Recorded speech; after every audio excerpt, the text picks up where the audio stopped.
International Lab Facility. Student lead startups. Great academic exposure. KL. Deemed to be university.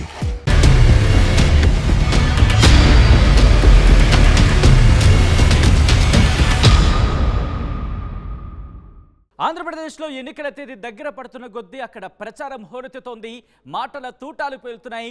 ఒక రకంగా చెప్పాలంటే యుద్ధ భూమినే తలపిస్తుందని చెప్పుకోవచ్చు. అవును, మాటలతోనే యుద్ధం జరుగుతోందా అంటే కనుక అంతకు మించేనే చెప్పుకోవాలి. ఈ నేపథ్యంలో అక్కడ నియోజకవర్గాలు ఎటువంటి పరిస్థితి ఉంది, ముఖ్యంగా అభ్యర్థులకు సంబంధించేటువంటి వ్యూహాలతో వెళ్తున్నారు, పార్టీలకు సంబంధించేటువంటి వ్యూహం ఉంది, తెలుసుకునే ప్రయత్నం చేద్దాం. ఈరోజు మనం మాట్లాడుకోబోతున్నాం ఆంధ్రప్రదేశ్కి సంబంధించి ఉమ్మడి గుంటూరు జిల్లాకు సంబంధించి మరొక ఆసక్తికర నియోజకవర్గం తెనాలి. తెనాలి నుంచి ఎవరు ఎమ్మెల్యేగా వెళ్ళబోతున్నారు అసెంబ్లీకి అనే అంశానికి సంబంధించి ఉత్కంఠ మాత్రం కొనసాగుతోంది. ముఖ్యంగా ఏ పార్టీ ఎవరిని బరిలోకి దించింది, వాళ్ళ ప్రొఫైల్స్ ఏంటి, అక్కడ వినబిలిటీస్ ఏ విధంగా ఉన్నాయి, ఇవన్నీ కూడా మాట్లాడుకుందాం. ముందుగా ఏ పార్టీ ఎవరిని బరిలోకి దించిందో చూద్దాం. Here it is. వైసీపీ నుంచి బరిలోకి దిగుతున్నారు అన్నాబత్తుని శివకుమార్. అలాగే జనసేన పార్టీ నుంచి తెలుగుదేశం, జనసేన, భారతీయ జనతా పార్టీ కూటమిలో భాగంగా ఇక్కడ బరిలోకి దిగుతున్నారు నాదెండ్ల మనోహర్. ఒక్కసారి వీళ్ళ ప్రొఫైల్స్ చూసే ప్రయత్నం చేద్దాం. Here it is. వైసీపీ నుంచి బరిలోకి దిగుతున్నారు శివకుమార్. ఈయన ప్రొఫైల్ కనుక చూస్తే కమ్మ సామాజిక వర్గానికి చెందిన నేత శివకుమార్. అలాగే ఏఎస్ఎన్ విద్యా సంస్థల చైర్మన్ కూడా, మాజీ మంత్రి సత్యనారాయణ కుమారుడు. మొదట టీడీపీలో ఉన్నారు శివకుమార్. అలాగే టీడీపీ టికెట్ దక్కకపోవడంతో వైసీపీలో చేరారు ఈయన. 2014లో ఎమ్మెల్యేగా పోటీ చేశారు, ఓటమిని చవిచూశారు. 2019లో గెలిచి తొలిసారి అసెంబ్లీలో అడుగుపెట్టారు శివకుమార్. ఇది ఈయనకు సంబంధించిన ప్రొఫైల్. ఇక తెలుగుదేశం పార్టీ, జనసేన, భారతీయ జనతా పార్టీ కూటమిలో భాగంగా ఇక్కడ బరిలోకి దిగుతున్నారు జనసేన పార్టీ నుంచి నాదెండ్ల మనోహర్. ఈయన ప్రొఫైల్ చూస్తే కనుక కమ్మ సామాజిక వర్గానికి చెందిన నేత, మాజీ ముఖ్యమంత్రి నాదెండ్ల భాస్కర్ రావు కుమారుడు. 2004, 2009లో కాంగ్రెస్ నుంచి పోటీ చేశారు, గెలిచారు. స్పీకర్గా కూడా, అంటే ఉమ్మడి ఆంధ్రప్రదేశ్కి సంబంధించి స్పీకర్గా కూడా పనిచేసిన అనుభవం ఈయన సొంతం. ఇంకా ఈయన ప్రొఫైల్ చూస్తే కనుక 2014 ఎన్నికల్లో ఓడిపోయారు. 2018లో జనసేనలో చేరారు నాదెండ్ల మనోహర్. 2019లో జనసేన నుంచి పోటీ చేశారు, ఇక్కడ కూడా ఓటమిని చవిచూస్తున్న పరిస్థితి. నాదెండ్ల మనోహర్కి సంబంధించిన ప్రొఫైల్ ఇది. ఇక తెనాలికి సంబంధించి క్లుప్తంగా చూసే ప్రయత్నం చేస్తే, తెనాలి నియోజకవర్గాన్ని క్లుప్తంగా చూసే ప్రయత్నం చేస్తే కనుక గుంటూరు లోక్సభ స్థానంలో భాగం తెనాలి నియోజకవర్గం. ఎస్సీ ఓటర్లు ఇక్కడ అధికం. తెనాలి, కొలిపర మండలాలు ఈ సెగ్మెంట్లో ఉన్నాయి. ఇది తెనాలికి సంబంధించి క్లుప్తంగా చూస్తే కనుక ఇక్కడ సామాజిక వర్గాల పరంగా ఎటువంటి ఈక్వేషన్స్ ఉన్నాయి, ఎవరికి ఎన్ని ఓట్లు ఉన్నాయనేది చూసే ప్రయత్నం చేద్దాం. Here it is. ఇక్కడ ఎస్సీ సామాజిక వర్గానికి సంబంధించి 46,000 ఓట్లు, కాపు సామాజిక వర్గానికి 35,000 ఓట్లు, కమ్మ సామాజిక వర్గానికి 26,000 ఓట్లు, ముస్లిం సామాజిక వర్గానికి 22,000 ఓట్లు ఉన్నాయి, వైశ్య సామాజిక వర్గానికి 16,000 ఓట్లు ఉన్నాయి. ఈ నేపథ్యంలో ఇక్కడ వ్యూహాలు ఏ విధంగా ఉన్నాయి, పార్టీలకు సంబంధించి ఏ విధమైన వ్యూహంతో ముందుకు వెళ్తున్నారు, అలాగే అభ్యర్థులు ఎటువంటి వ్యూహాలతో ముందుకు వెళ్తున్నారు, ఇక్కడ డిసైడింగ్ ఫ్యాక్టర్స్ ఏంటి, ఎవరి విజయావకాశాలు ఏ విధంగా ఉన్నాయి తెలుసుకుందాం. మా ప్రతినిధి రామారావు అప్డేట్స్ అందించేందుకు లైవ్లో జాయిన్ అవుతున్నారు.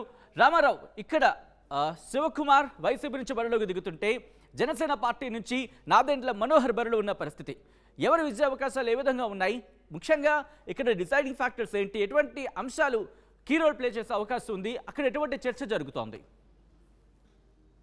సచిన్, ప్రధానంగా చూసుకున్నట్లయితే ఇక్కడ రెండు పార్టీల నుంచి కూడా ఇద్దరు ఏదైతే సీనియర్లు పోటీ చేస్తున్నటువంటి పరిస్థితి ఉంది. ప్రధానంగా వైసీపీ నుంచి అన్నాబత్తుని శివకుమార్, ఆయన ఇప్పుడు 3వ సారి పోటీ దిగుతున్నటువంటి పరిస్థితి ఉంది. అలాగనే నాదెండ్ల మనోహర్ చూసుకున్నట్లయితే ఇప్పటికి 4 సార్లు తెనాలి నుంచి పోటీ చేశారు. 2004, 2009లో కాంగ్రెస్ నుంచి పోటీ చేసి గెలిచారు. అలాగనే 2014లో కాంగ్రెస్ నుంచి పోటీ చేసి ఓడిపోయినటువంటి పరిస్థితి ఉంది. అలాగనే 2014, 2019లో కూడా చూసుకున్నట్లయితే ఆయన జనసేన నుంచి పోటీ చేసి ఓడిపోయారు. సో ఆయన 5వ సారి బరిలో దిగుతున్నటువంటి పరిస్థితి ఉంది. ప్రధానంగా ఇద్దరు కూడా ఒకే సామాజిక వర్గానికి చెందిన వారైనప్పటికీ కూడా పోటీ అయితే మాత్రం చాలా టఫ్గా ఉందని చెప్పుకోవచ్చు. ఎందుకంటే ఆల్రెడీ 2004, 2009లో నాదెండ్ల మనోహర్ ఇక్కడ నుంచి ఎమ్మెల్యేకి గెలిచారు. 2004లో గెలిచిన తర్వాత 2009లో గెలిచిన సమయంలో ఆయన స్పీకర్ గా కూడా పనిచేసినటువంటి పరిస్థితి. సో ఈ నేపథ్యంలోనూ ఆయన తన హయాంలో 10 ఏళ్ల హయాంలో జరిగినటువంటి ప్రధానంగా అభివృద్ధి ఏదైతే ఉందో అభివృద్ధి చూసి ఓటేయాలని చెప్తున్నటువంటి పరిస్థితి ఉంది. వాస్తవంగా కూడా ఆయన 2009లో స్పీకర్ గా గెలిచిన తర్వాత తెనాలి టౌన్ లో కొన్ని అభివృద్ధి కార్యక్రమాలు భారీ స్థాయిలో చేసినటువంటి పరిస్థితి ఉంది. ఇక వైసీపీ నుంచి పోటీ చేస్తున్నటువంటి అన్నాబత్తుని శివకుమార్ చూసుకున్నట్లయితే వాళ్ళ తండ్రి రాజకీయ ఏదైతే పొలిటికల్ ఫ్యామిలీ నుంచి వచ్చినటువంటి పరిస్థితి ఉంది. వాళ్ళ తండ్రి మంత్రిగా కూడా పనిచేశారు.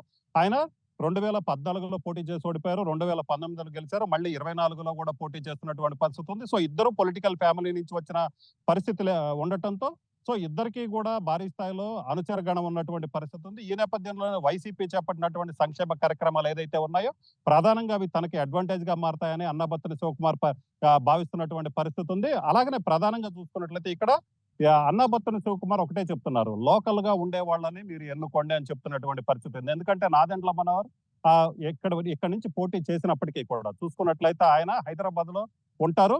ఇక్కడ నేను ఎప్పుడు అందుబాటులో ఉంటానో అందుకని తననే గెలిపించాలని కోరుతున్నటువంటి పరిస్థితి అయితే ఉంది. అయితే నాదెండ్ల మనోహర్ మాత్రం ఒకటే చెప్తున్నారు, తాను చేసినటువంటి అభివృద్ధి చూడండి, గతంలో తనను గెలిపించిన సమయంలో తెనాలికి సంబంధించి భారీ స్థాయిలో అభివృద్ధి చేశాను, ఈసారి ఖచ్చితంగా మళ్ళీ అదే స్థాయిలో అభివృద్ధి చెందాలంటే తనను గెలిపించాలని కూడా ఆయన కోరుతున్నటువంటి పరిస్థితి ఉంది. అలాగనే ఇద్దరికి కూడా ఆ పోలింగ్ ఏదైతే ఇద్దరికి రాజకీయ నేపథ్యం ఉన్న నేపథ్యంలో ఇద్దరు కూడా గట్టిగా పోటీ పడుతున్నటువంటి పరిస్థితి ఉంది. అలాగనే సామాజిక వర్గాల వారీగా చూసుకున్నట్లయితే ఎస్సీ ఓట్లు అనేది ఈ నియోజకవర్గంలో కీలకంగా ఉన్నాయి. 46,000 వరకు ఎస్సీ ఓట్లు ఉన్నటువంటి పరిస్థితి ఉంది.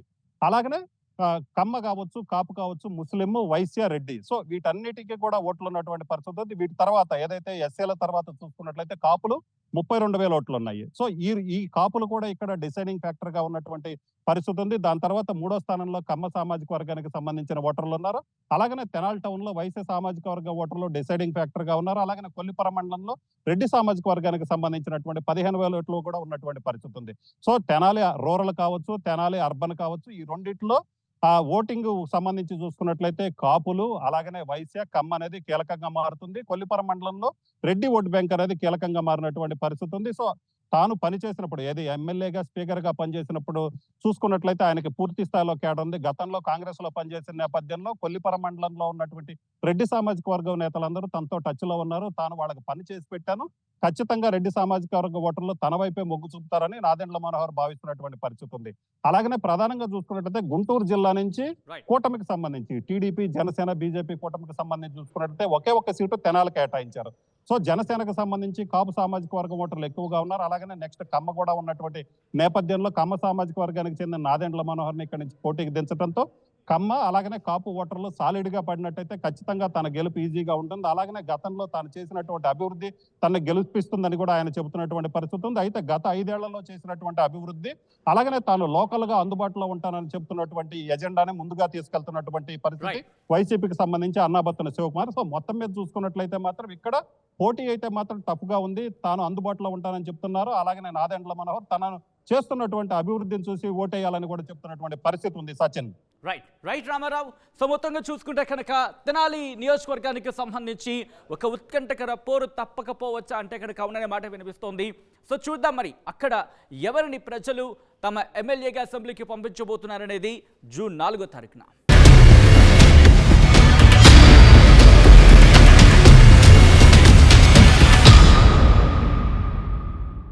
మరిన్ని వీడియోస్ కోసం ఛానల్ ని సబ్స్క్రైబ్ చేయండి. లేటెస్ట్ అప్డేట్స్ కోసం వాట్సాప్ ఛానల్ ని ఫాలో చేయండి. అండ్ లింక్ డిస్క్రిప్షన్ లో ఉంది.